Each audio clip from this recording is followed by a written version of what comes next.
Queridos irmãos, a paz do Senhor. É com muita alegria que nós estamos iniciando mais um momento da nossa EBD, onde nós estamos estudando uma lição sensacional. Muito obrigado por estar nos recebendo aí através do YouTube na sua casa. Esse canal que é o canal oficial das Assembleias de Deus do estado de Sergipe, igreja pastoreada pelo pastor Eleonaldo Soares Santos e também pelo pastor na capital, pastor Norberto Souza, e a direção do Templo Central com o pastor Fábio Pinheiro. Você é o nosso convidado especial para estar participando até o final desta aula, porque Deus tem muito para falar com você. Nós estamos aqui estudando uma lição maravilhosa, baseada em apologética cristã.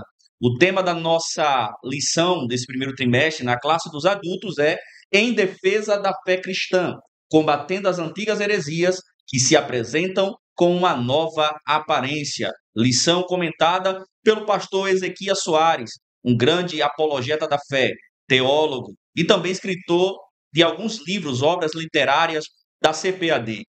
Nós hoje temos a honra de receber você aqui, porque nós entendemos que nós devemos estar prontos para responder a todas as questões que envolvem a nossa fé. Como nós entendemos que Deus inspirando Pedro, na primeira carta de Pedro, capítulo 3, versículo 15, quando Pedro ele vai dizer: Antes, santificai-vos a Cristo como Senhor em vossos corações, estando sempre preparados para responder a todo aquele que vos pedir a razão da esperança que há em vós. Então, seja bem-vindo a esse comentário bíblico da lição da Escola Bíblica Dominical. Lembrando a você que aqui não substitui a aula presencial. Aqui é uma aula que é disponibilizada por nosso pastor presidente para que você que não pode estar na Escola Bíblica Dominical no domingo pela manhã, na sua igreja, possa estar por dentro de tudo que está sendo falado nesse trimestre. Mas, para você que pode estar na Escola Bíblica Dominical, você pode aparecer, pode se matricular em qualquer uma das nossas igrejas da Assembleia de Deus no estado de Sergipe. Nós estamos estudando essa lição e, além dessa lição, outras lições também estão sendo estudadas esse trimestre. A exemplo da lição dos jovens, onde nós estamos falando a verdadeira religião, um convite à autenticidade na carta de Tiago. Lição comentada pelo pastor Eduardo Leandro, pastor lá no estado da Paraíba e também escritor de várias obras da CPAD. Conosco, nós estamos aqui recebendo um convidado muito especial, um grande homem de Deus, estudioso das Sagradas Escrituras, o pastor Walter Augusto, ele que é pastor auxiliar no Templo Central das Assembleias de Deus, professor de EBD, pregador do Evangelho, teólogo, coordenador das Cruzadas e Evangelismo da nossa capital e membro do Conselho de Doutrina da Siniadese. Além disso, ele é tenente-coronel da PM aqui de Sergipe e ele também é servo do Senhor Jesus Cristo. Porta. Pai do Senhor, pastor Walter. A paz do Senhor, presbítero Marcos Paulo, a paz do Senhor a todos os nossos irmãos que nos acompanham nessa gravação, nesse estudo. Que Deus abençoe a todos de uma maneira poderosa e especial. Obrigado pelo convite. Para nós é sempre um prazer estarmos aqui para refletirmos e estudarmos a inerrante palavra de Deus. Muito bem, pastor Walter. Daqui a pouco nós iremos falar, debater aqui um pouco sobre a nossa lição de hoje. Nós temos uma lição maravilhosa, porque nós já temos estudado aqui algumas lições que falam sobre heresias que foram pregadas na antiguidade, mas que hoje se manifestam com uma nova roupagem. É por isso que nós estamos aqui apresentando essa lição com essa capa, onde nós temos aqui um lobo com várias ovelhas ao redor. Ou seja, você percebe aqui que o lobo está infiltrado no meio das ovelhas, porque é isso que acontece com aqueles que propagam as heresias. Eles se camuflam dentro do corpo místico de Jesus, da igreja, de Cristo, para tentar fazer com que as pessoas aceitem as suas heresias. Então, nessa manhã, no dia 19 de janeiro de 2025, nós estaremos estudando sobre o tema A Encarnação do Verbo. Na primeira lição, nós estudamos quando as heresias ameaçam a unidade da igreja. Na lição 2, somos cristãos, falando um pouco sobre os judaizantes, que eram aquelas pessoas que aceitaram a Jesus, mas eles queriam impor para os gentios também trazerem o rito judaico para que eles pudessem ser salvos. E hoje nós vamos falar sobre a encarnação do Verbo. Nós estamos aqui nas dependências da nossa igreja, nessa sala tão bonita que foi inspirada, que o Senhor usou o nosso pastor presidente para trazer essa modernização na hora de aplicar a escola bíblica dominical. Então, aqui nós estamos no nosso estúdio de podcast, na direção, o diretor da SECADES, o irmão Edinaldo, ele que é responsável por essa transmissão, também pelas edições, por tudo, ele é responsável pelo Assembleiano, a revista do Assembleiano, e eu que estou aqui como apresentador, mediador, aquele que está para trazer para você insumos, subsídios sobre a lição de Escola Bíblica Dominical, juntamente com os comentaristas. E eu sou o presbítero Marcos Paulo, presbítero auxiliar no Templo Central, coordenador do IAD Teens Capital, que é o grupo de adolescentes. Além disso, nós somos colunistas do Assembleiano na parte de EBD e somos professores de Escola Bíblica Dominical. Mais uma vez, é um prazer receber vocês para aprender mais da Palavra de Deus, sendo que a Palavra de Deus ela é transformadora. Um lema que a gente sempre utiliza aqui nas nossas escolas dominicais é: a EBD educa para transformar, porque a fé vem pelo ouvir e o ouvir a palavra de Deus. Nesse tema principal, que nós iremos falar sobre a encarnação do Verbo, é uma lição que é baseada na cristologia. Dentro da teologia sistemática, também nós temos falando sobre a doutrina da encarnação de Jesus. E hoje, como já falei para os irmãos, estamos tendo a honra de receber o pastor Walter Augusto. E pastor Walter, qual é a importância da doutrina da encarnação de Cristo para a igreja cristã? Meus irmãos, existem pontos que eu posso dizer que são pontos centrais, pontos nevrálgicos, verdades inegociáveis. Nós entendemos que a fé vem, que a salvação vem pela fé em Cristo Jesus, no sacrifício que ele fez. É o que nos identifica como cristão, é a nossa identidade. Nós cremos que Jesus é o nosso Senhor e Salvador, único e suficiente. É o que identifica o cristão de uma forma principal. Então, quando vem qualquer heresia, qualquer artimanha maligna que queira deturpar a verdade a respeito da encarnação do Verbo, a respeito da ressurreição, a respeito do sacrifício vicário de Jesus na cruz, isso implica no próprio conceito do que seja cristianismo. Tanto que Jesus fala em João 7,38, aquele que crê em mim, como diz as Escrituras, rios de água viva fluirão do seu ventre. Então, necessário é que nós vasculhemos, examinemos, meditemos, estudemos as Escrituras para compreender e assim crer conforme diz as Escrituras. E a verdade é que o Verbo se fez carne. Muito bem, pastor Walter. É interessante que essas ideologias, heresias que antigamente, lá na Igreja Apostólica, se manifestaram e os apóstolos, os homens de Deus, foram apologistas, foram defensores da fé e evitaram que isso entrasse na igreja para desestabilizar a doutrina dos apóstolos, como a gente já falou na lição passada. A igreja crescia porque ela observava, permanecia na doutrina dos apóstolos. É interessante que hoje ela tem uma nova roupagem, hoje ela tem se manifestado em vários tipos de teologia, por exemplo, através da teologia liberal. Inclusive, eu trouxe até um livro aqui para indicar aos irmãos, Contra a Teologia Liberal, de Roger Olson. Ele fala sobre todos os pontos que a teologia liberal quer tentar desconstruir as bases do cristianismo, né?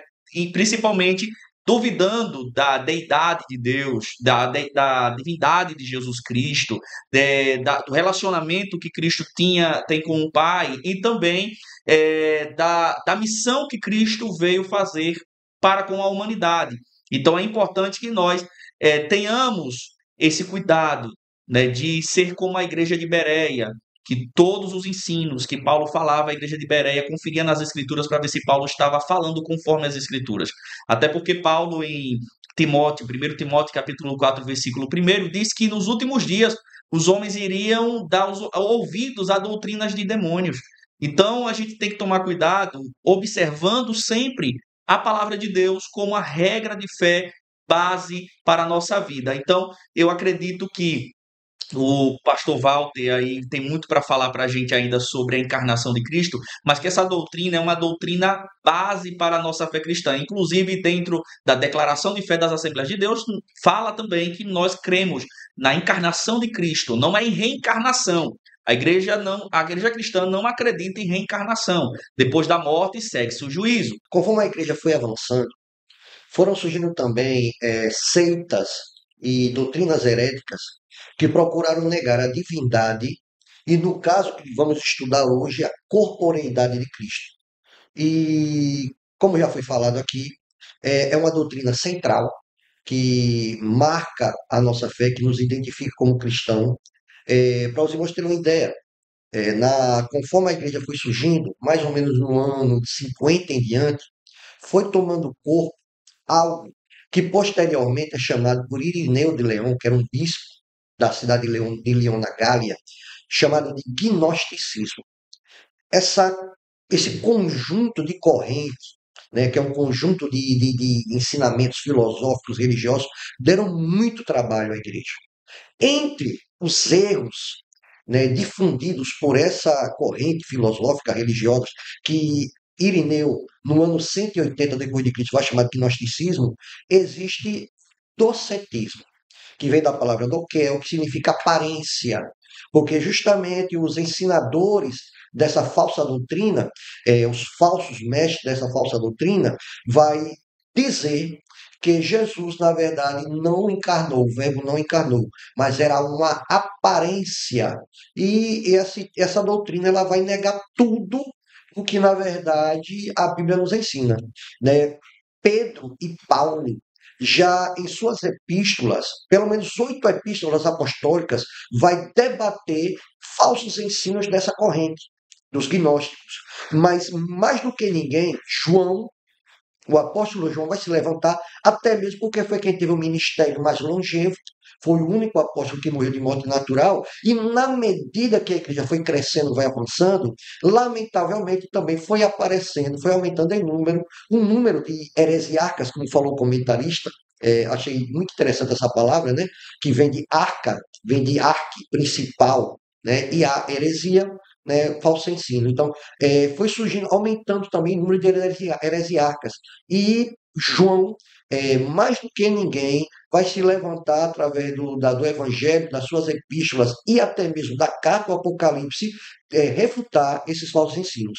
Mas hoje nós iremos nos deter precisamente mais nesse erro do gnosticismo chamado de docetismo. Muito bem, pastor. Interessante é que o Evangelho segundo João, as epístolas de João e Apocalipse realmente falam, né, descrevem a divindade de Jesus. João, diferente dos outros, dos evangelhos sinóticos, né, Evangelho de Mateus, Marcos e Lucas, ele está defendendo ali que Cristo é o Senhor, que Cristo realmente é Deus.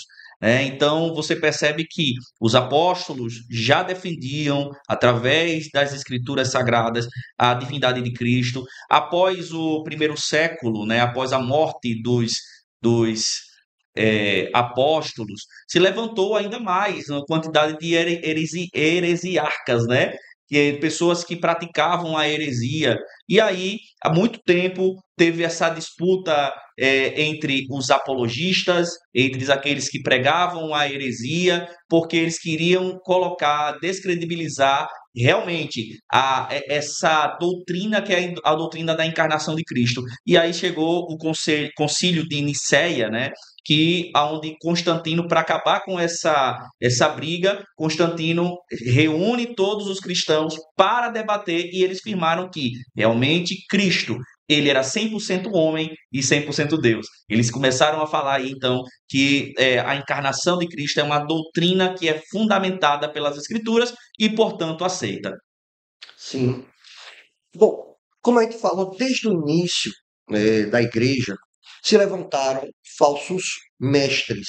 Se nós olharmos bem, irmãos, não só falsos mestres, mas desde o início da igreja, a começar dos judeus, se levantaram judeus fariseus, se levantaram imperadores, se levantaram filósofos, se levantaram religiosos, se levantaram sistemas de governo, como por exemplo o comunismo, se levantaram cientistas como Nietzsche, se levantaram até mesmo, irmãos, pessoas do meio acadêmico e artístico, para querer refutar a verdade de que o Verbo encarnou, refutar a verdade da divindade de Cristo, refutar a verdade de que Jesus ressuscitou e, graças a Deus, todos passaram-se religiosos, passaram-se imperadores, passaram-se judeus, passaram-se sistemas, mas a verdade permanece. O Verbo se fez carne e habitou entre nós e vimos a sua glória como a glória do unigênito do Pai, conforme João 1, versículo 14.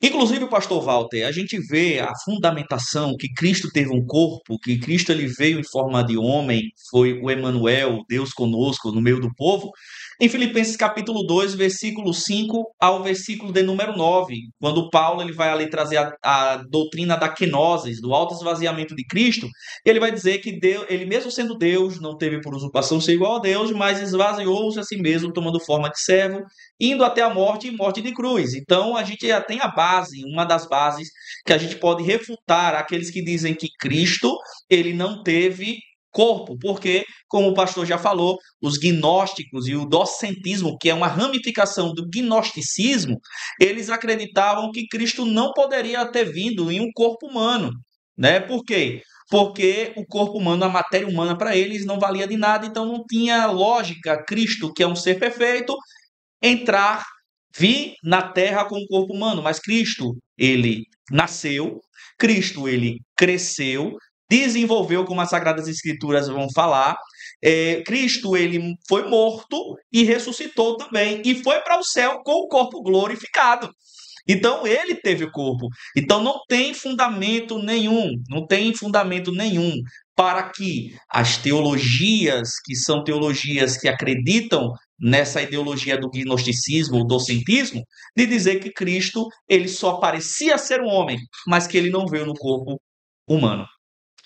É, o presbítero Marcos Paulo bem falou do Concílio de Nicéia, em 431, na cidade de Éfeso. Mas para os irmãos terem uma ideia, essa questão de Jesus 100% homem, 100% Deus, foi objeto tanto de debate que ele só vai ser definido, na verdade, no Concílio de Calcedônia em 451, quando é realmente batido o martelo que Jesus é 100% homem, 100% Deus, o que a teologia chamou de união hipostática.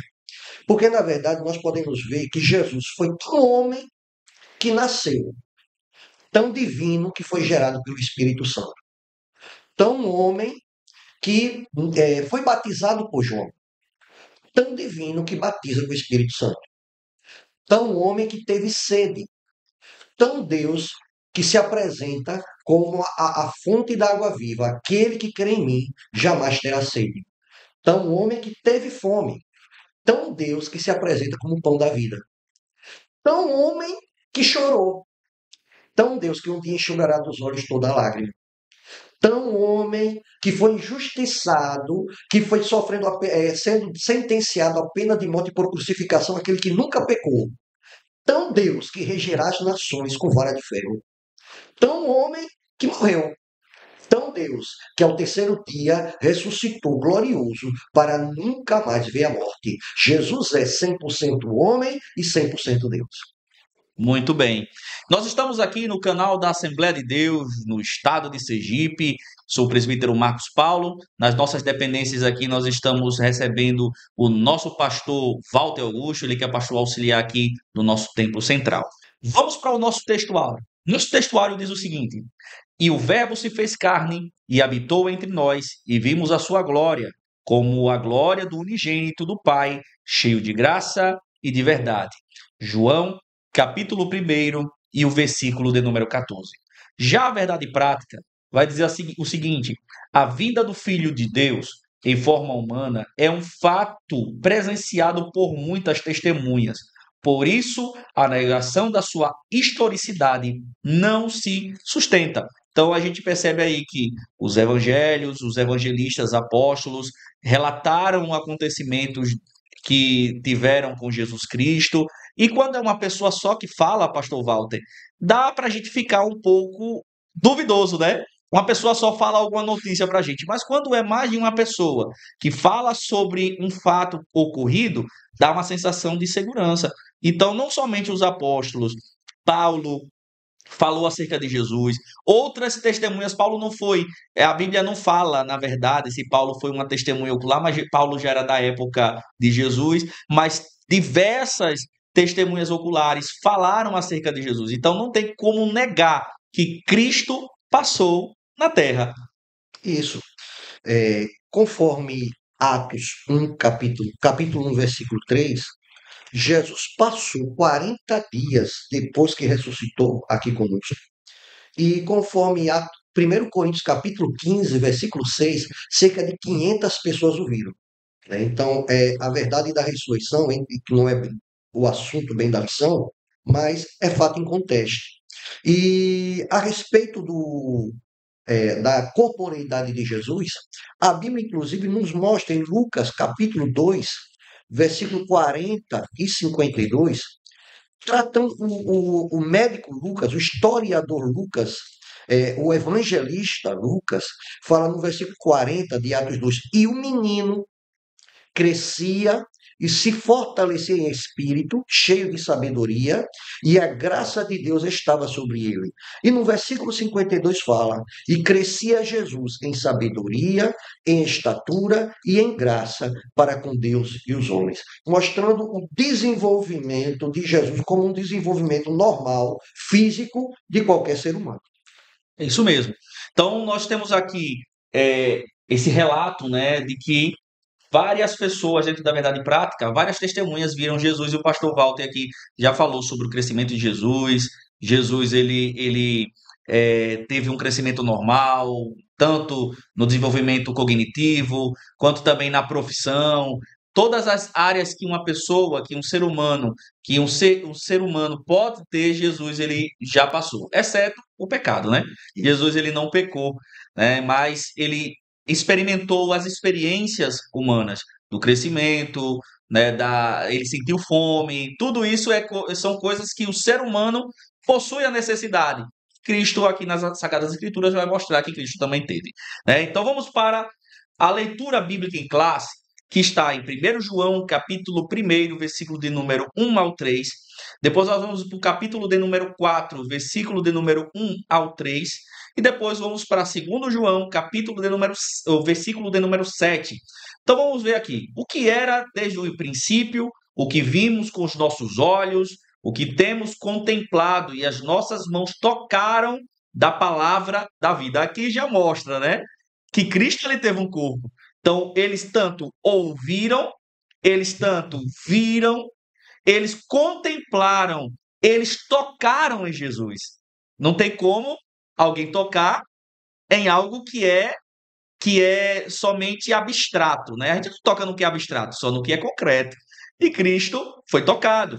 Versículo 2: porque a vida foi manifesta, e nós a vimos, e testificamos dela, e vos anunciamos a vida eterna, que estava com o Pai e nos foi manifestada. O que vimos e ouvimos, isso vos anunciamos, para que também tenhais comunhão conosco. E a nossa comunhão é com o Pai e com seu Filho, Jesus Cristo. No capítulo 4, versículo 1, diz assim: amados, não creais em todo o Espírito, mas provai se o Espírito são de Deus, porque já muitos falsos profetas se têm levantado no mundo. Não somente, olha, tá vendo? Não é somente na nossa época, pastor Walter, mas na época dos apóstolos já tinham vários, na época de Jesus já tinham vários falsos profetas também. Nisto conhecereis o Espírito de Deus.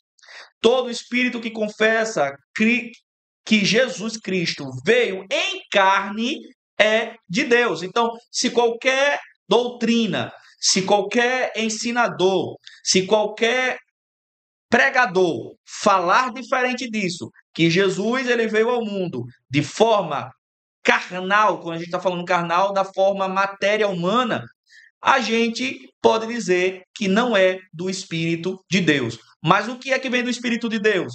Que confessa que Jesus Cristo veio em carne, é de Deus. E todo espírito que não confessa que Jesus Cristo veio em carne não é de Deus. Mas este é o espírito do anticristo, do qual já ouviste que há de vir, e eis que estais no mundo. Versículo 7 de 2 João.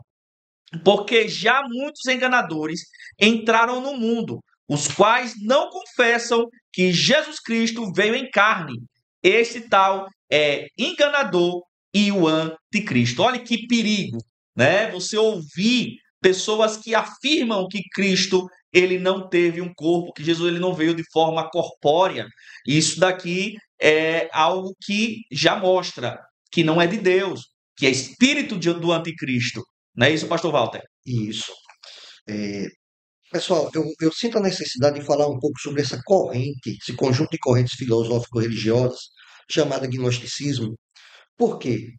Porque a primeira heresia que surgiu foi justamente por isso que nós estamos estudando ela hoje, o docetismo, né, que vem da palavra doquel, que dizia que Jesus, sendo Deus, não poderia ter um corpo. Por que surgiu essa doutrina? Foi das primeiras. Porque o gnosticismo, o que é que ele era, na verdade?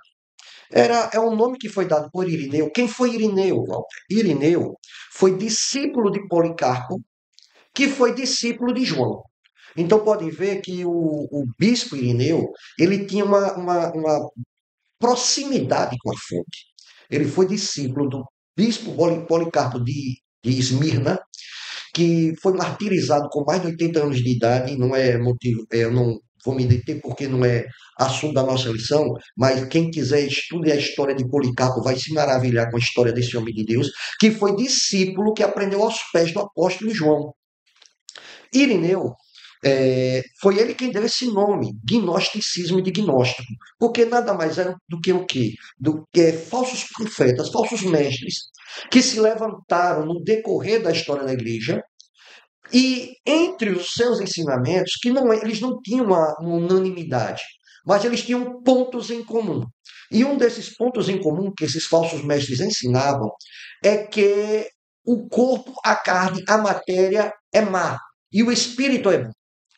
Dentro desse entendimento que os gnósticos, esses falsos mestres tinham, eles logo entendiam o quê? Então Jesus não poderia ter um corpo. Sendo ele perfeito, sendo ele filho de Deus, logo não tinha corpo. De onde veio esse erro, nessa falsa doutrina chamada docetismo. Para os irmãos terem uma ideia, esse movimento, né, esse chamado gnosticismo por Irineu, no ano 180 depois de Cristo, por isso que esse nome não aparece na igreja, mas esses falsos mestres a quem Irineu englobou e deu o nome de gnosticismo, deu tanto trabalho à igreja que 8 das cartas apostólicas que nós temos na Bíblia Sagrada, direto ou indiretamente, rebate falsos ensinos desses falsos mestres.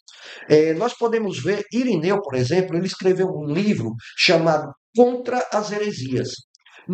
É uma obra de 5 volumes, no qual ele rebate capítulo por capítulo, todos os ensinos desse grupo de gnósticos. No decorrer da lição, a gente pode falar um pouco mais sobre eles, mas eu poderia já citar, por exemplo, de falso mestre, para os irmãos terem uma ideia como eles eram, Simão, em Atos capítulo 8. Filipe vai a Samaria, o diácono Filipe, que posteriormente, em Atos 20, vai ser consagrado evangelista, ele vai a Samaria, Deus o usa poderosamente, no qual muitos enfermos são curados e muitos se entregam a Cristo, e entre esses que se entregaram, a Bíblia nos fala de um mágico. Eu gostaria até de mostrar aos irmãos, para os irmãos terem uma ideia, Atos capítulo 8, presbítero Marcos Paulo, para os irmãos terem uma ideia de como eles atuavam.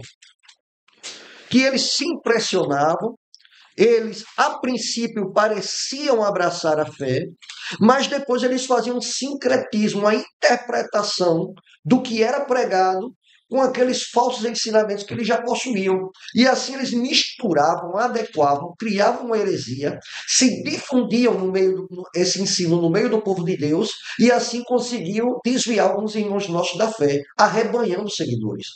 Nós podemos ver, por exemplo, em Simão, quando fala aqui, nós colocamos aqui, Atos 8, versículo 9, Quando fala, por exemplo, olha, e estava ali um certo homem chamado Simão, que anteriormente exercera naquela cidade artes mágicas e tinha iludido a gente de Samaria dizendo que era um grande personagem, ao qual todos atendiam, desde o mais pequeno até o maior, dizendo: este é a grande virtude de Deus. E atendiam-no a ele, porque já desde muito tempo os havia iludido com artes mágicas. Então, muita gente considerava esse falso mestre como uma entidade na área espiritual. Quando ele vê Pedro e João colocando as mãos nas pessoas e as pessoas recebendo o batismo do Espírito Santo, isso os irmãos vão ver no versículo 18.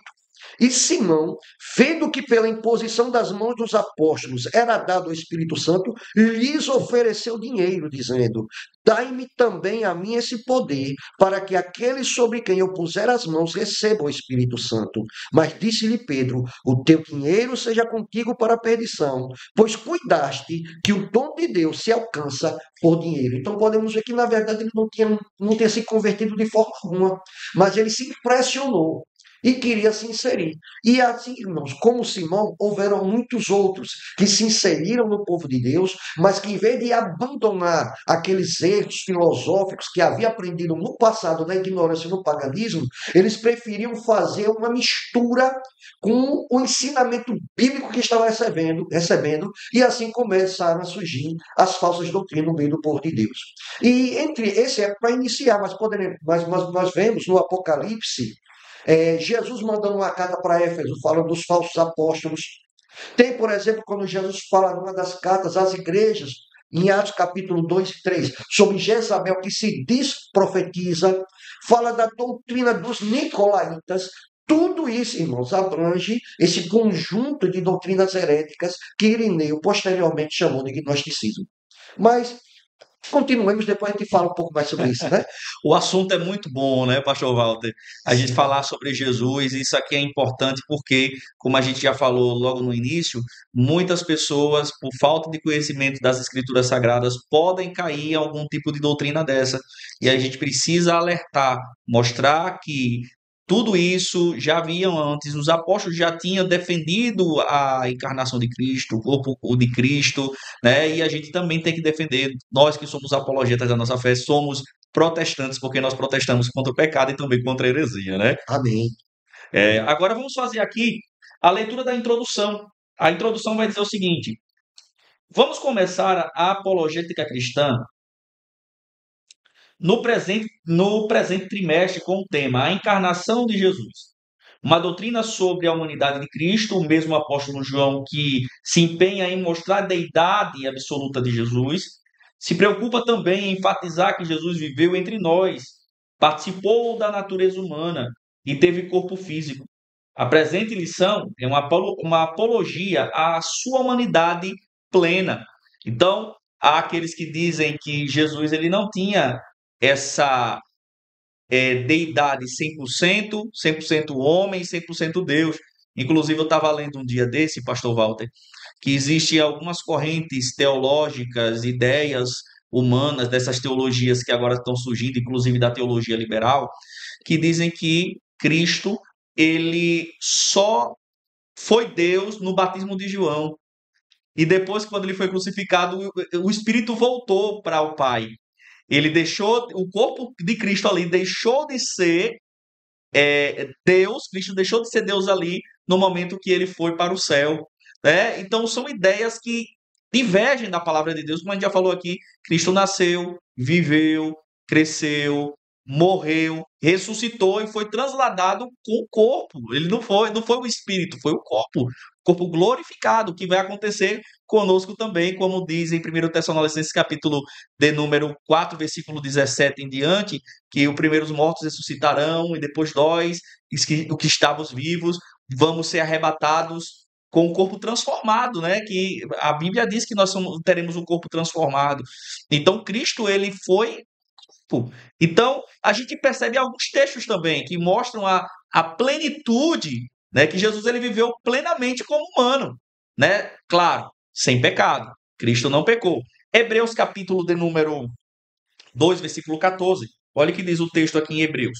Hebreus capítulo de número 2, e o versículo de número 14 diz o seguinte: visto, pois, que o Filho tem participação comum da carne e sangue, também Jesus igualmente participou dessas coisas, para que por sua morte destruísse aqueles que têm poder da morte, a saber, o diabo. Então, Cristo aqui, ele viveu, ele participou de tudo, igualmente como homem ele participou. Jesus, ele chorou, a Bíblia diz que Jesus chorou, diz que Jesus, ele sentiu compaixão, que são sentimentos que são atrelados ao ser humano, né? A gente chama de antropopatia, né? Quando a gente atribui um sentimento humano a Deus. Cristo, ele teve tudo isso. Então, ele viveu plenamente na Terra, ele viveu plenamente como humano, exceto no pecado. Daqui a pouco a gente vai falar aqui, tem essa parte carne, que é verbalizada por João, a gente vai ver daqui a pouco o que significa isso, segundo alguns teólogos. Mas ó, em Gálatas também vai dizer isso. Olha o que Gálatas vai dizer. Gálatas, no capítulo 4, versículo 4. Pastor Walter achou aí? Já? 4. Gálatas, capítulo de número 4 e o versículo 4. Mas, vindo a plenitude dos tempos, Deus enviou seu filho, nascido de mulher, nascido sob a lei. Olha aqui. Ele nasceu. Sim. Então, aí já desmonta todo tipo de argumento que Cristo, ele não teve um corpo humano. Né? Porque aí vai dizer que nascido de mulher, ele nasceu. Lucas, capítulo de número 2, versículo de número 52, diz que Jesus, ele cresceu na sabedoria. Então, ele cresceu. Se ele cresceu, ele teve um corpo humano, ele envelheceu. Né? Ele ficou na fase adulta. Ele teve a fase da infância, adolescência e a fase adulta. Normal. Outro texto aqui, em Lucas, capítulo de número 4, versículo de número 2, diz que Jesus, ele teve fome. Aí, em Lucas, capítulo de número 5, versículo 30, diz que Jesus comeu. Em João, capítulo 19, versículo 28, diz que ele teve sede. Em João, capítulo 4, versículo 7, diz que ele bebeu. E em João, capítulo 4, versículo 6, diz que ele ficou cansado. Em Marcos, capítulo de número 4, versículo 38, diz que ele dormiu. Tudo isso aqui nós fazemos. Então, a gente já consegue desmontar aí qualquer ideia que diz que Cristo, ele não teve o corpo humano. Ele passou por tudo. Tudo que a gente, as experiências que nós passamos, Cristo, ele passou. Né, pastor Walter? Tem alguma colocação aí, pastor Walter? Sim. Nós podemos ver que o apóstolo João foi quem mais se preocupou com isso. Tanto é que ele começa o seu evangelho colocando, como a gente diz, colocando o pé na porta. No princípio era o verbo estava com Deus e o verbo era Deus, ele estava desde o princípio com Deus, tudo foi feito por meio dele, sem ele nada do que foi feito se fez. É um tratado, um tratado apologético sobre a divindade de Jesus. Mas alguns versículos depois, já no versículo 14, ele vai se levantar contra o falso ensino do docetismo quando ele diz, porque o verbo se fez carne. Ele se tornou humano, se tornou o tamanho de um homem e habitou entre nós. Ele colocou os pés neste chão. E vimos a sua glória, como a glória do unigênito do Pai, cheio de graça e de verdade. Nós podemos ver que o Evangelho de João, antes de mais nada, ele é um tratado apologético de defesa, justamente porque João, mais do que qualquer outro apóstolo, embora Pedro e Paulo também tiveram embates com esse falso ensino, mas João mais do que ninguém, já que João vivia na cidade, viveu boa parte de sua vida na cidade de Éfeso, onde havia um doceta famoso chamado Cerinto. Então, o Evangelho, as cartas joaninas e o livro do Apocalipse vai tratar, vai combater justamente essa falsa doutrina e as demais do gnosticismo, mas principalmente também, precisamente na aula de hoje, o docetismo. Voltando aqui ao João capítulo 1, versículo 1, que diz que o verbo estava com Deus, no princípio era o verbo estava com Deus e o verbo era Deus. É interessante aqui, o teólogo chamado William Hendrickson, acho que é assim que pronuncia o nome do teólogo, ele diz que a palavra se fez aqui não está falando de mudança da essência, é só da condição.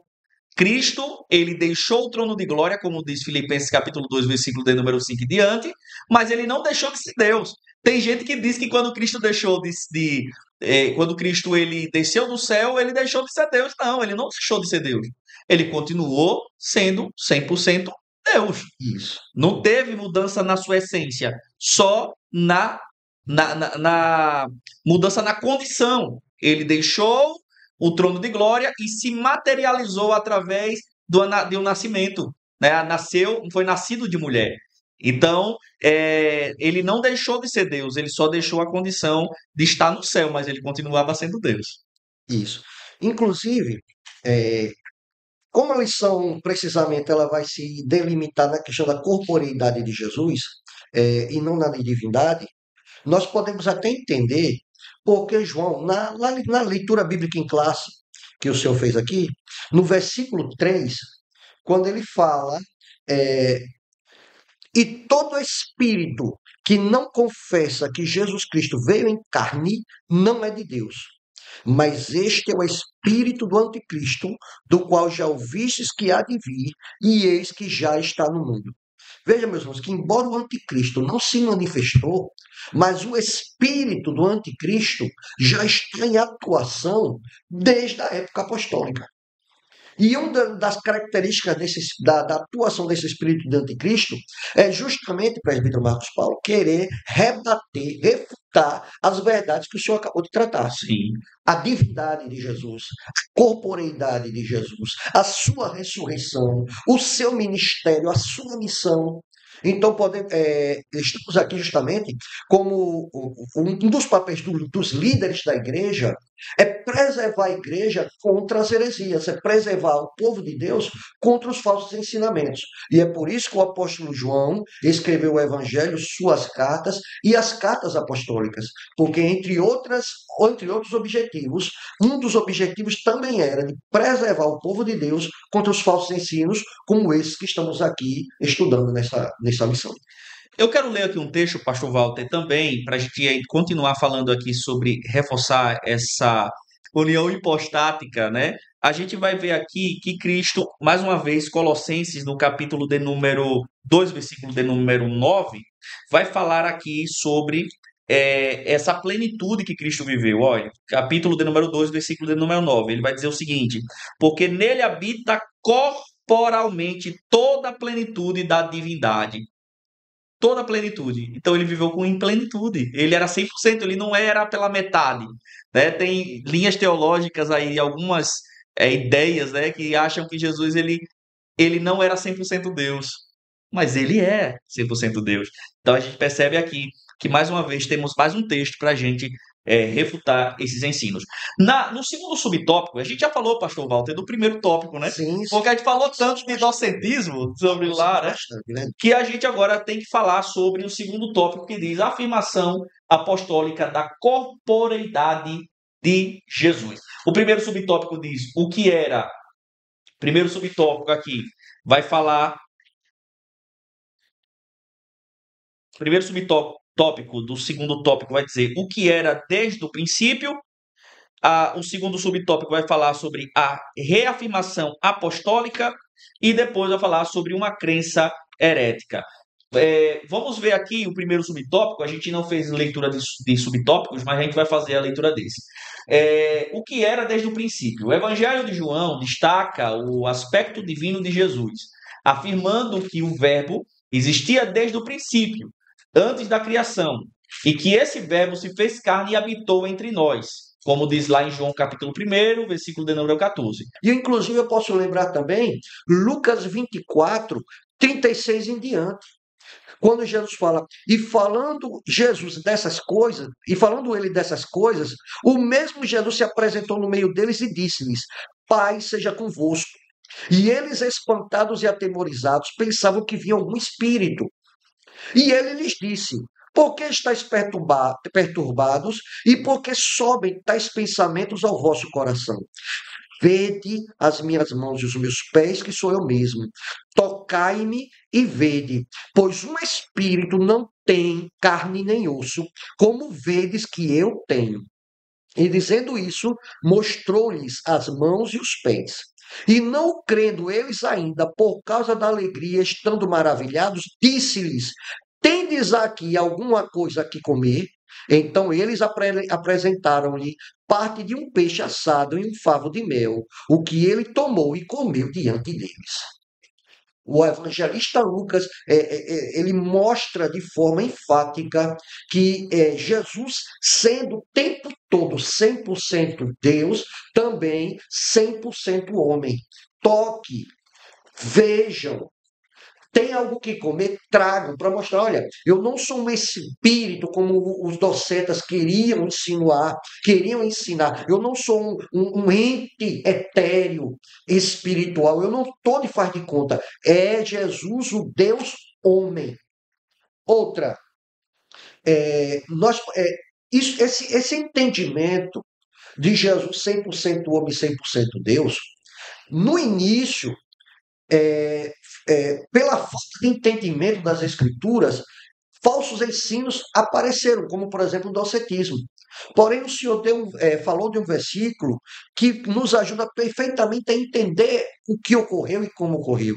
Quando o apóstolo Paulo escreve a carta à igreja de Filipos, no capítulo 2, versículo 5 em diante, que ele fala, eu vou mostrar aos irmãos, Filipenses 2, 5 em diante, Paulo vai descrever perfeitamente o que ocorreu.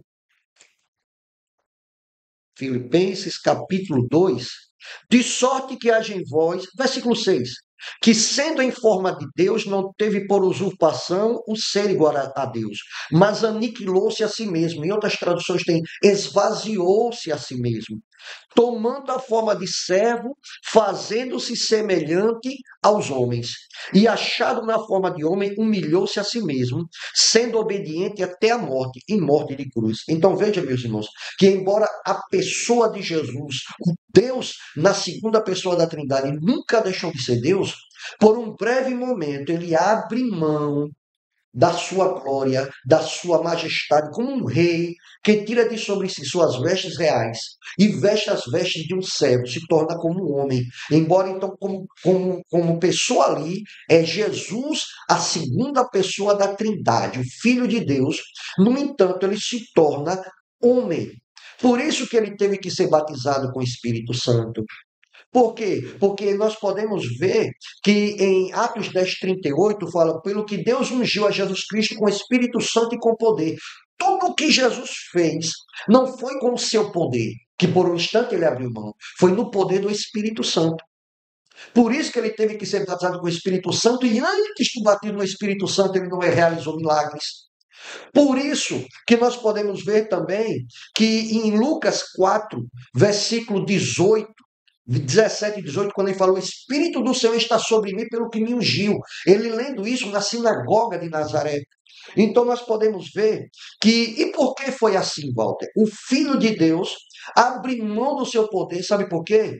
Para que ele pudesse ser o nosso substituto. Para que o seu sacrifício como nosso representante fosse plenamente aceito pelo Pai. Para ele ser o nosso exemplo, a nossa referência, para ele se colocar como o nosso mediador, perfeitamente homem, podendo entender e segurar na mão do homem, e perfeitamente Deus, podendo comparecer diante do Pai, representando a mim e a você, e poder segurar na mão do Pai. Ele é a ponte, ele é o elo. E para que isso fosse possível, ele teve que cumprir todos os passos de um ser humano. Ele teve que nascer do ventre de uma mulher. E por que nascer do ventre de uma mulher? Porque desde depois que Deus fez o primeiro casal, a porta de acesso para o mundo natural em que nós nos encontramos é através do ventre materno, E Jesus cumpriu todos os passos. Quando ele compareceu perante João Batista assustado, eu que devia ser batizado por ti, tu vês a mim? Ele, não, mas para que se cumpra toda a justiça. Isso está em Atos 3, versículo 13 a 17. Como quem diz, olha, João, eu preciso seguir todos os passos de um ser humano. Nascer, crescer, ser batizado, Para quê? Para que ele até pudesse dizer o que disse em João 14:12: aquele que crê em mim fará as obras que eu faço, e as fará maiores, porque eu vou para o Pai. Se ele usasse o seu poder como filho de Deus, essa verdade ele não poderia dizer. Mas como ele atuava no poder do Espírito Santo, embora ali o Deus presente, ele pode dizer isso para nós hoje, como está registrado em João 14:12: aquele que crê em mim fará as obras que eu faço e as fará maiores. Está aí um grande desafio para mim, para você e para toda a igreja. E aí também, presbítero Marcos Paulo, nós podemos entender o que, aproveitando a deixa, o que está em Mateus 24:36. Eu vou ler, eu preciso ler, porque de repente Fique à posso vontade. estar tirando a dúvida de muita gente agora. Olha o que Jesus fala, meus queridos irmãos. Aproveitando que alguém pode não ter entendido isso aqui. Jesus fala assim: porém, daquele dia e hora, ninguém sabe, nem os anjos do céu, nem o Filho, mas unicamente o Pai. Irmãos, Jesus é Deus. E como Deus, ele tem o atributo da onipotência, onipresença e onisciência. Onisciência, oni, vem do grego omni, que significa tudo, total, totalidade. Então, onisciência, todo conhecimento. Jesus conhece todos os segredos, acontecimentos e mistérios. Se tiver um ponto que Jesus desconheça, então ele não seria onisciente. Então, como explicar isso aqui? Irmãos, Jesus, na condição do homem, de homem, sendo usado poderosamente pelo Espírito Santo, como ele foi enquanto homem, o Espírito de Deus não revela esse dia para ninguém. Hoje, Jesus sabe? Óbvio que sabe, porque ele é o Filho de Deus, é onisciente. Mas nesse momento, na condição de homem, sendo usado por Deus, embora Deus presente, naquele momento ele não sabia. Porém, hoje ele sabe. Essa é a explicação. E por que foi assim, pastor Walter? Porque Jesus precisava seguir todos os passos de um ser humano. E como ser humano, nós somos usados, instrumentalizados pela terceira pessoa da Trindade, o Espírito Santo de Deus. Muito bem, Pastor Walter. Nós estamos aqui na nossa EBD, lição de número 3, a encarnação do Verbo. Nós estamos caminhando para o final da nossa aula. Pastor Walter já deu aqui um show de interpretação bíblica, exegese bíblica, e desde já quero agradecer aqui a disponibilidade do Pastor Walter nessa manhã de domingo para estar conosco, dando essa lição que é tão importante. Já tivemos aqui vários subsídios dados pelo Pastor Walter, né, com referências que nós podemos utilizar para defender que Cristo ele habitou entre os homens, que ele teve um corpo, que ele na doutrina da encarnação. Mais uma vez, não reencarnação, a gente não crê. Depois da morte segue seu juízo, mas a gente crê que Cristo, ele nasceu, ele viveu entre os homens e teve todas as experiências em sua plenitude. Ah, o terceiro tópico vai falar sobre como essas heresias se revelam hoje. Aí no primeiro subtópico vai falar quanto ao nascimento virginal de Jesus, quanto à morte e à ressurreição de Cristo, a confirmação histórica, né, de Cristo também, que Cristo passou sobre a terra.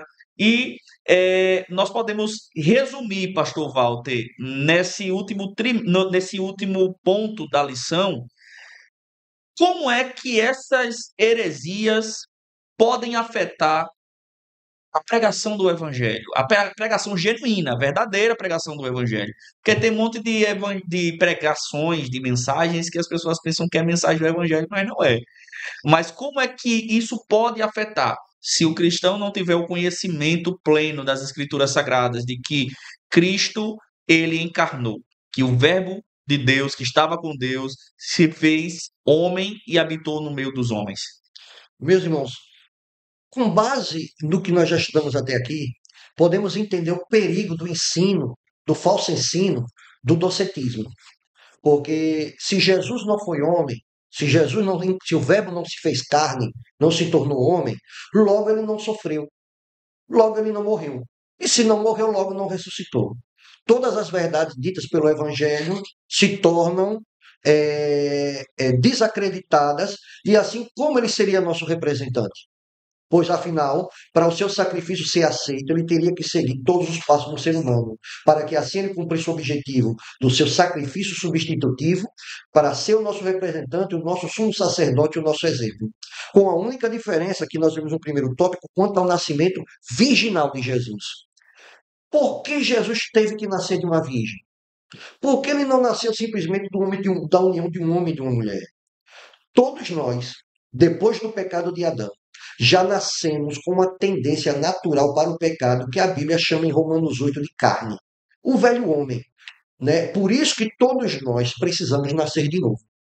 Como Jesus falou para Nicodemos em João capítulo 3. Em verdade te digo, se não nasceres de novo, não podes entrar no reino de Deus. Precisamos receber dessa nova natureza, porque a velha natureza, nós já nascemos com ela. Jesus, para não nascer com essa velha natureza, precisou nascer de forma milagrosa pelo poder do Espírito Santo sobre a Virgem Maria. Por isso que ele era 100% homem e 100% Deus. Como homem, ele era filho de Maria. Como Deus, ele era Senhor de Maria. Como homem, ele tinha mãe e não tinha pai. Como Deus, ele tem pai e não tem mãe. Como homem, Maria o deu à luz. Como Deus, ele é a luz de Maria. Então, ele era a luz de Maria. Então, veja, irmãos, que Jesus 100% homem e 100% Deus. Podemos ver como essas heresias se revelam hoje, por exemplo, no mormonismo, no muçulmanismo. O muçulmanismo, o islamismo, o maometismo, como queira chamar, que prega esse docetismo hoje, né, de uma forma um pouco diferente, mas é dentro dessa mesma ideia de que Jesus não morreu, não ressuscitou. É a religião que, conforme alguns estudiosos, é uma das que mais crescem no mundo. Me preocupou bastante quando eu estava estudando essa lição, presbítero Marcos Paulo, quando eu vi, por exemplo, como em nações, países como a França e como a Alemanha, o número de crianças, o nome mais dado a crianças nesses dois países foi Mohammed, Maomé, devido ao elevado número de muçulmanos que existe nesses países. Hoje, já existem locais nesses países onde a polícia aconselha judeus não adentrarem, devido ao forte muçulmanismo, ao antissemitismo crescente nesses lugares. Embora nem todo muçulmano é antissemita, mas nós sabemos que muito do antissemitismo há no meio muçulmano. E podemos ver que com a baixa natalidade na Europa e nos países desenvolvidos, e com a alta natalidade dos imigrantes, existe hoje um risco real de islamização na Europa e em países como o Canadá. E, por fim, irmãos, no subtópico 3, a confirmação histórica. Nós somos, não vou dizer a única, porque eu não sou estudioso de todas as religiões, mas nós somos hoje o cristianismo, enquanto religião, nós somos uma religião que pode ser analisada, interpretada, investigada historicamente. Além dos ensinos bíblicos, nós podemos ver documentos e atestados arqueológicos de tudo que nós pregamos. Inclusive, analisando a Bíblia Sagrada, nós podemos ver que Jesus morreu no sentido que a Bíblia fala nos evangelhos, que o soldado verificou que Jesus estava morto e por isso não lhe quebrou as pernas, mas furou o seu lado, procurando, entendemos com o conhecimento que o soldado tinha, o seu coração, de onde saiu água e sangue, conforme João 19, 33 e 34. Os fariseus pediram para selar a tumba. Veja que os fariseus não tiveram dúvida que ele estava morto. Pediram para selar a tumba, conforme Mateus 27, 62 e 66. Pôncio Pilatos autorizou Arimateia a sepultar o corpo de Jesus. E inclusive, foi colocado guardas no seu túmulo, porque a preocupação dos fariseus é que roubassem o corpo. Inclusive, irmãos, Jesus foi embalsamado. Fala em João 19, 39, que Nicodemos levou especiarias, cerca de 34 quilos de especiarias para o embalsamamento do corpo de Jesus. Então, irmãos, é uma verdade histórica. Queira quem quiser se levantar, mas a igreja tem marchado, tem crescido, tem avançado, e esses falsos ensinos têm caído por terra, porque nada podemos contra a verdade. E como diz em 1 Timóteo 3,5, a igreja é a coluna e firmeza da verdade, porque estamos firmados no fundamento que ninguém pode pôr outro, conforme 1 Coríntios 3,10, que é Cristo. O nosso fundamento é Cristo, e cremos em Cristo, como diz as Escrituras. Já temos falado sobre muitas questões dentro do docentismo, que é a nossa palavra-chave, né? Docentismo, que é uma ramificação do gnosticismo. Na lição, no início, fala sobre o gnosticismo sírio, mas também no terceiro subtópico vai falar sobre o gnosticismo do Egito de Basílides. Pastor Walter, aliás, o que é gnosticismo para os nossos irmãos que estão nos acompanhando entender um pouco mais sobre isso? Presbítero Marcos Paulo, muito oportuna a sua pergunta, porque realmente o comentarista, por duas vezes, né, ele menciona o gnosticismo sírio e depois do gnóstico do Egito, Basílides. Meus irmãos, é oportuna essa pergunta, eu falei um pouco no início, me permitam voltar mais uma vez, porque essa palavra gnosticismo, gnóstico nem existe na Bíblia. Ela só vai ser dada no ano 180 depois de Cristo, por Irineu de Leão, bispo de Leão, na cidade, na região da Gália, que foi discípulo de Policarpo, que foi discípulo de João Batista, em uma obra de 5 volumes que ele faz, chamado Contra as Heresias. O que é o gnosticismo? O Irineu, o bispo Irineu, ele deu esse nome a um conjunto de correntes filosófico-religiosas que se levantavam para querer difundir heresias na igreja. Na verdade, eram falsos mestres, né? Uma verdadeira salada de frutas, cada um tinha um entendimento diferente. Porém, Irineu, na sua obra, ele procura sintetizar e porque eles tinham pontos em comum, esses falsos mestres, esses heresiarcas, como bem fala o comentarista da lição. Primeiro, eles mencionavam que o corpo era mau, a matéria é má e o espírito é bom. Por isso, de onde vem esse falso ensino do docetismo, que para nós é por demais perigosa, porque se o Verbo não fez carne, estamos negando a sua encarnação, o seu sofrimento, a sua morte e a sua ressurreição, bases da nossa fé. Porém, então ele tinha, o gnosticismo tinha um desses pontos em comum, a matéria é ruim, o espírito é bom.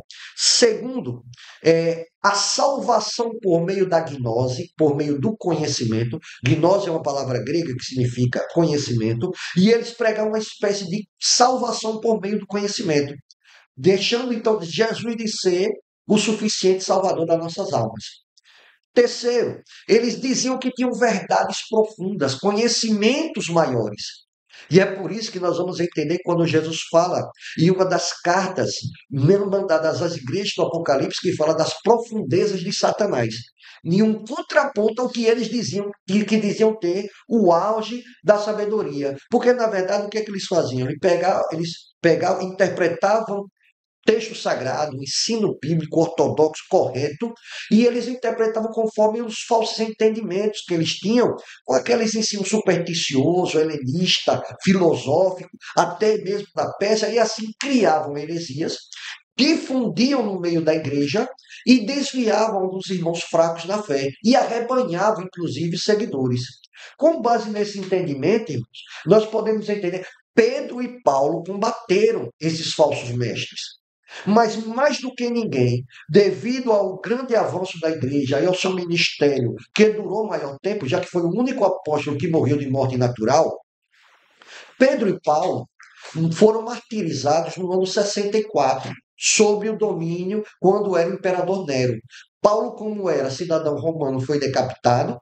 Pedro, como não era, foi crucificado. Quando ele fala que não era digno de sofrer a morte do seu Senhor, os soldados romanos, de forma pejorativa, viram de forma de zombaria, colocam aquela cruz de cabeça para baixo. Mas João, uma vez que teve morte natural, por volta do ano 100 depois de Cristo, ele combateu bastante esses falsos ensinos.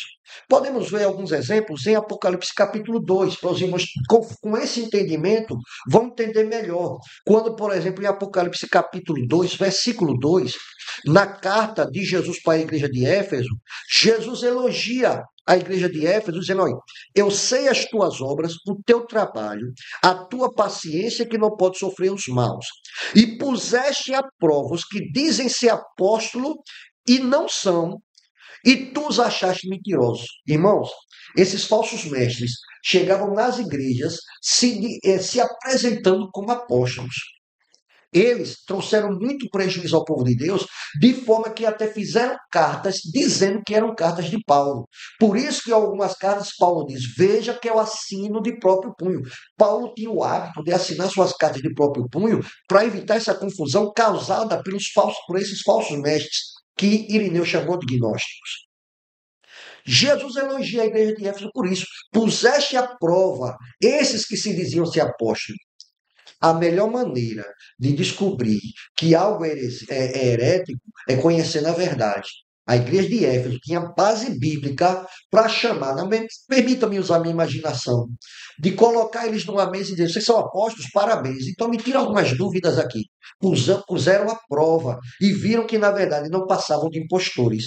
Com esse entendimento também, nós podemos entender quando fala em Apocalipse 2,15, quando Jesus fala a respeito da igreja 2,15 de Pérgamo, quando fala assim: assim tens também os que seguem a doutrina dos nicolaítas, o que eu aborreço. O que eram os nicolaítas, pastor Walter? Um grupo que seguia um falso mestre chamado Nicolau, que por fim era um falso ensinador que conseguia arrebanhar seguidores.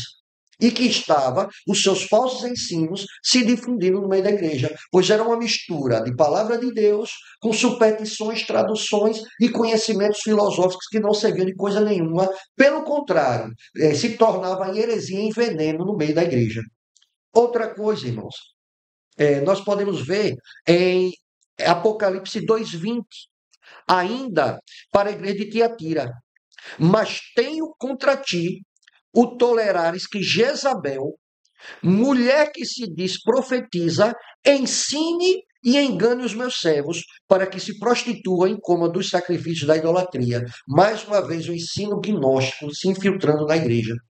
E eu fico preocupado, presbítero Marcos Paulo, quando Jesus volta para o pastor da igreja de Tiatira e diz: olha, eu tenho contra ti o tolerares que Jezabel. Irmãos, Jesus não faz nenhum apontamento quanto ao comportamento pessoal do pastor de Tiatira.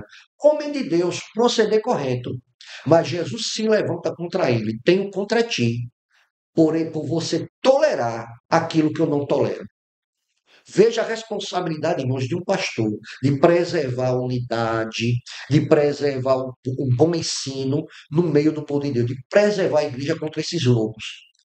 Quem sabe o pastor não quis se desgastar, quem sabe o pastor viu que ela estava trazendo divisão e disse: não, não vou me meter, mas é um dever de todo líder se colocar contra os falsos ensinos precisamente neste ensino de hoje, o ensino do docetismo, que quis contrapor o ensino da corporeidade de Jesus. Então, irmãos, veja que a Bíblia fala dos nicolaítas. Poderíamos falar de Simão, o mágico de Atos, capítulo 8, que com seus seguidores, que eram simonitas, na época de Irineu, 180 depois de Cristo, havia um homem chamado Valentim. Ele chegou a se converter, ou pelo menos aparentemente se converteu, e chegou a ser colocado na possibilidade de ser consagrado a bispo. Quando ele não foi consagrado, pastor Marcos Paulo, ele começou a trazer uma série de falsos ensinos para a igreja. E a obra de Irineu contra as heresias vai confrontar os falsos ensinos dos valentinianos, que era de Valentim e de seus seguidores, que é também um grupo que faz parte do que Irineu chamou de gnosticismo, dos gnósticos. Tá bom, meus irmãos? Então, é disso que se trata o gnosticismo, que entre os seus erros, falsos ensinos, incluía o docetismo, que foi dos primeiros falsos ensinos que apareceram, e podemos ver que João combateu e os seus discípulos depois dele também combateram, devido ao prejuízo que causaram. É sobre isso que o comentarista bem falou, sobre o que é ser gnóstico e o gnosticismo. Pastor Walter, o comentarista pastor Ezequiel Soares, ele também fala aqui sobre alguns gnosticismos, né? A gente falou aqui já sobre o sírio, o egípcio, que foi de Basílides. E interessante, olha o que o comentarista vai dizer, que Basílides negava a crucificação de Cristo. Dizia que Simão, o Cirineu, transformou-se ou transfigurou-se e foi equivocadamente crucificado. E que o populacho o tomou por Jesus. Assim sendo, Cristo apenas presenciou a crucificação de Simão, seu sósia. Então, parece até algo bizarro, mas deu muito trabalho à igreja. É por isso que a gente vai ver aqui nos evangelhos sinóticos, né, em Mateus capítulo 27, versículo 32, vai ser bem claro aqui, o evangelista Mateus falando assim: e saíram, encontraram um sirineu chamado Simão, a quem obrigaram a carregar a cruz de Jesus. Não diz que ele foi crucificado, diz que ele carregou a cruz de Jesus. Olha outro texto aqui, Marcos capítulo de número 15 e o versículo de número 21 também vem falando aqui para refutar essa ideia do gnosticismo egípcio. Capítulo de número 15, versículo 21. Olhe que o texto vai dizer: e obrigaram Simão, aqui é outro relato dentro do Evangelho Sinótico, e obrigaram Simão Cirineu, que passava vindo do campo, pai de Alexandre e de Rufo, a carregar cruz. Ele não foi crucificado no lugar de Jesus. Isso daí é uma heresia absurda, horrenda, né? Falar que outra pessoa assumiu o sacrifício de Jesus, o sacrifício vicário, substitutivo de Jesus. Então, os gnósticos egípcios entendiam desta forma e deu muito trabalho também aos apóstolos, mas que conseguiram vencer através de todos os relatos que eles fizeram, através dos evangelhos e também de todas as epístolas e cartas que eles escreveram, né, pastor? Veja, meu irmão, que os falsos mestres, de uma forma geral, eles, em vez de se livrarem daquele conhecimento supersticioso, pagão, filosófico, eles, quem sabe para não perder a primazia, a fama, os seus seguidores, eles procuravam adaptar, trazer uma interpretação do texto sagrado com base no conhecimento velho que eles possuíam, daí surgiam as heresias. Com certeza foi o que aconteceu com o gnóstico Basílides, né? Esse falso mestre, e todos os demais. A partir desde Simão, que é o que a Bíblia menciona, e todos os outros que se levantaram, os valentinianos, os nicolaítas. Veja que eles diziam, irmãos, que se infundiam na igreja, aparentando ser irmãos na fé, mas que na verdade eram falsos irmãos, dizendo que tinha um conhecimento maior, um conhecimento especial. Eles chegavam a dizer nas suas reuniões que onde eles estavam era o auge da sabedoria. Mas veja o que a Bíblia fala em Apocalipse 2, 24 e 25. Mas eu vos digo a vós e aos restantes que estão em Tiatira, a todos quantos não têm essa doutrina e não conheceram, como dizem, as profundezas de Satanás, que outra carga vos não porei. Enquanto eles afirmavam que tinham o auge da sabedoria, Jesus disse que o que eles tinham, na verdade, era coisa das profundezas de Satanás. Então, meus irmãos, o gnosticismo, da forma como se apresentou nos primeiros anos da Igreja Apostólica, hoje ele tem uma nova roupagem, né, por meio de falsas religiões, por meio de falsos ensinos, porém a verdade está posta e ninguém pode mudar. Jesus é a nossa pedra principal, é a nossa pedra angular, é o nosso fundamento. O seu sacrifício, o seu nascimento, a sua morte, a sua missão, e estamos aqui como homens de Deus para estudar e para trazer essa verdade. Ei, o Verbo se fez carne e habitou entre nós. E vimos a sua glória, como a glória do unigênito do Pai, cheio de graça e de verdade. Jesus, o Verbo, a segunda pessoa da Trindade, que abriu mão do seu poder e da sua glória, se tornando desse tamanho, ó, o tamanho de um ser humano, por amor a mim e à sua vida, para que quem, por meio do seu sacrifício, pudesse nos conduzir a Deus. E nós, por meio da fé, no seu sacrifício, pudéssemos nos apossar da vida eterna. Eu gostaria também de mostrar algo interessante, pastor Marcos Paulo. Uma das razões por que isso foi da maneira que se procedeu, com base em um versículo que o senhor já leu. e que realmente é bastante pertinente. Hebreus capítulo 4, versículos 15, e eu vou continuar um pouco mais a 17, que fala assim, ó, visto que temos um grande sumo sacerdote, Jesus, Filho de Deus, que penetrou no céu, retenhamos firmemente a nossa confissão. Porque não temos um sumo sacerdote que não possa compadecer-se das nossas fraquezas, porém um que, como nós, em tudo foi tentado, mas sem pecado. Cheguemos, pois, com confiança ao trono da graça, para que possamos alcançar misericórdia e achar graça, a fim de sermos ajudados em tempo oportuno. Maravilha, né, pastor? Por que eu estou lendo isso aqui, pastor? Porque, com base nas verdades que nós foram faladas, mencionadas na lição que estamos estudando, baseadas na palavra de Deus, eu tenho convicção em ele. Nós temos, você tem um sumo sacerdote que cumpriu com perfeição e à risca o plano divino para a nossa salvação.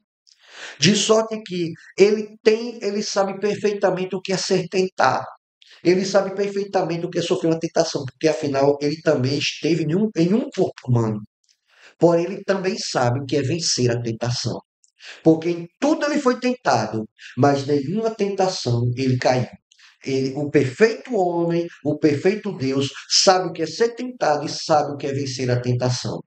Então, eu gostaria de aproveitar a lição para dizer a você que, quem sabe, está passando por pressões, por situações difíceis, sendo desafiado na sua fé. Ei, você tem um sumo sacerdote que sabe o que é uma tentação, mas sabe também o que é vencer tentação. Chegue ao trono da graça, chegue com confiança, na certeza de que esse sumo sacerdote, como são de sumo sacerdote, intercede por sua vida diante do Pai. Para quê? Para que você receba, alcance misericórdia e encontre graça, ache graça, para ser ajudado em tempo oportuno. Graça, nós falamos muito em graça para depois que cai.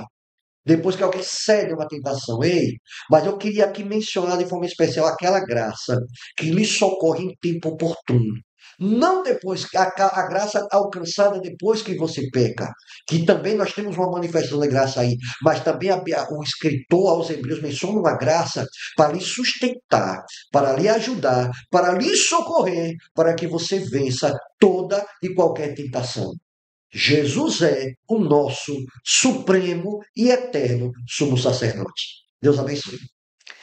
Além disso, pastor Walter, a gente está maravilhoso aqui, maravilhados, né, por todos esses textos que a gente está falando aqui, que revelam o poder de Cristo, a Cristo no meio do povo, fazendo milagres, fazendo maravilhas, conversando, sendo amado pela multidão, sendo odiado também, porque Jesus também foi odiado por aqueles que eram contra o seu ministério, contra as verdades do Evangelho.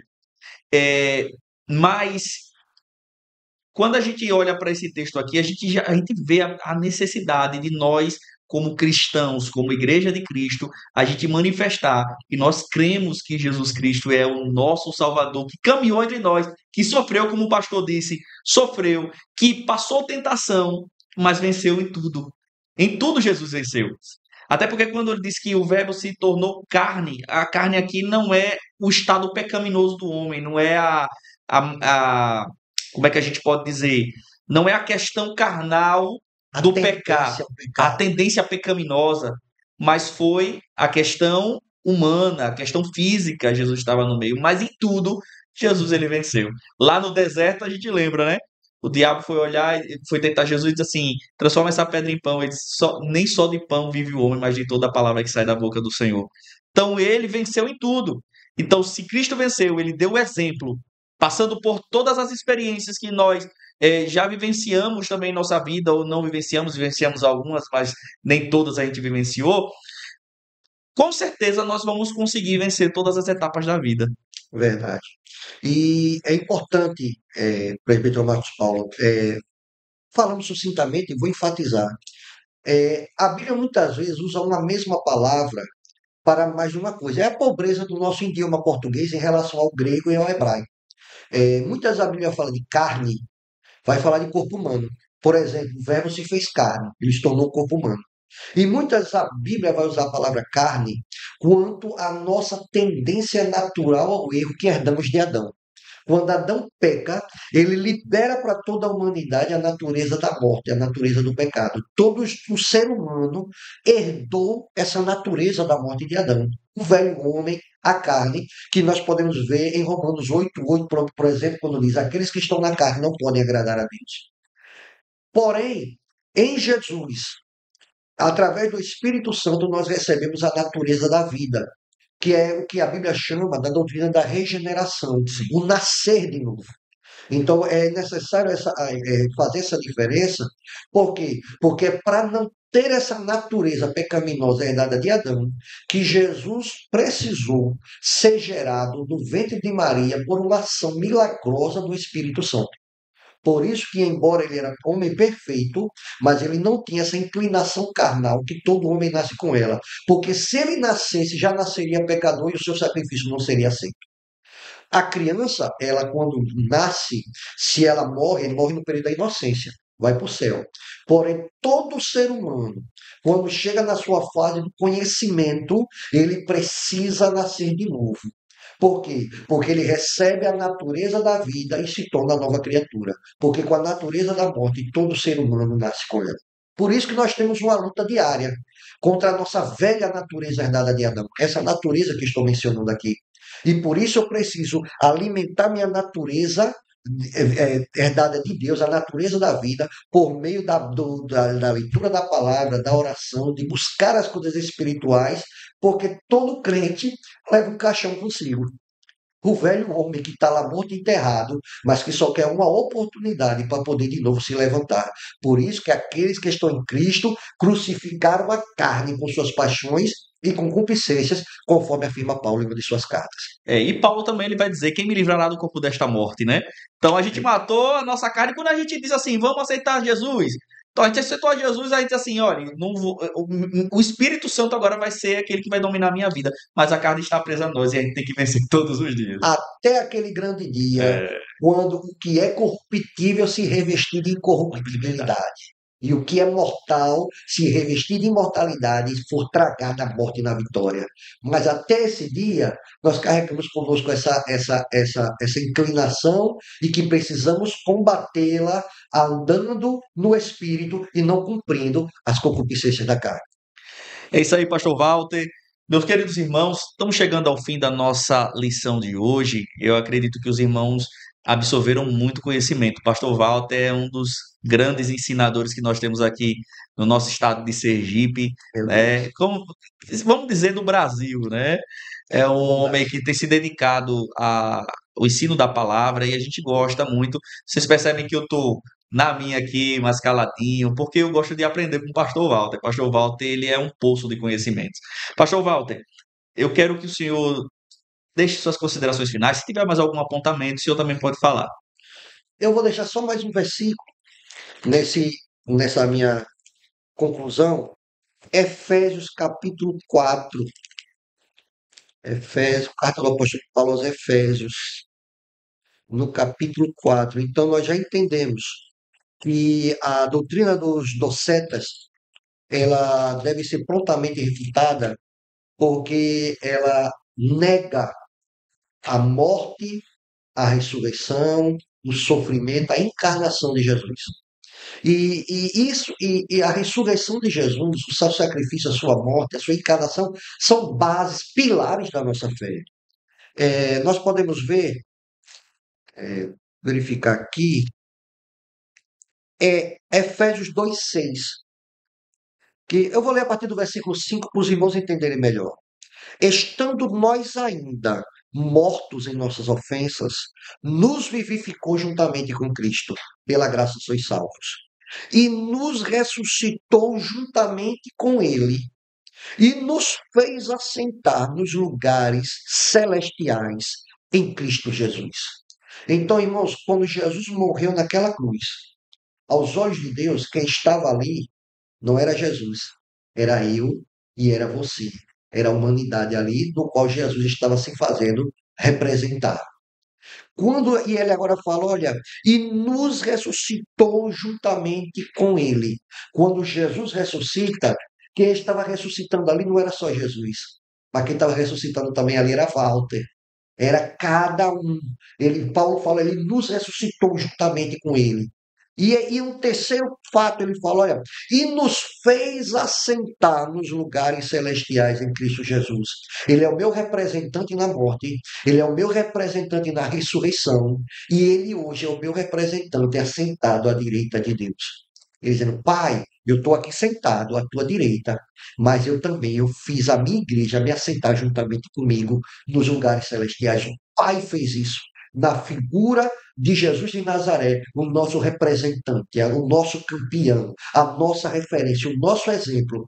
De sorte que por isso que de pronto refutamos qualquer falso ensino docetista. Por quê? Porque o meu mestre ressuscitou e com ele eu também ressuscitei para uma vida com Deus, uma vida com abundância, não mais dominado pela velha natureza, a natureza do pecado herdada por Adão, mas com uma nova natureza, a natureza da vida que eu recebi quando o Espírito Santo veio fazer em mim morada. E hoje eu estou assentado nos lugares celestiais em Cristo Jesus.